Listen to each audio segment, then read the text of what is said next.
আমার নাম মোহাম্মদ নুর ইসলাম, আমি ফেলানির বাবা।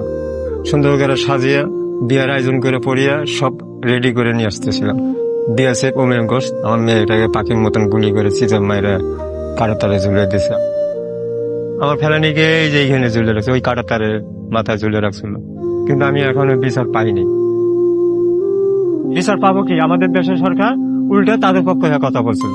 যেহেতু আমাদের বাংলাদেশের সরকার ছিল আওয়ামী লীগ, শেখ হাসিনা, তাদের ভারতের পক্ষ হয়ে কথা বলছে। আমরা ওরকম সরকার চাই না। আমরা চাই এরকম সরকার যে আমাদের পক্ষ হয়ে কথা বলবে, যে খুনের বিচার চাওয়ার সাহস করতে পারে। আসেন, সামনে নির্বাচন, ভোট দিয়ে আমাদের ক্ষমতা বুঝে নেই। এই নির্বাচনে কে জিতবে?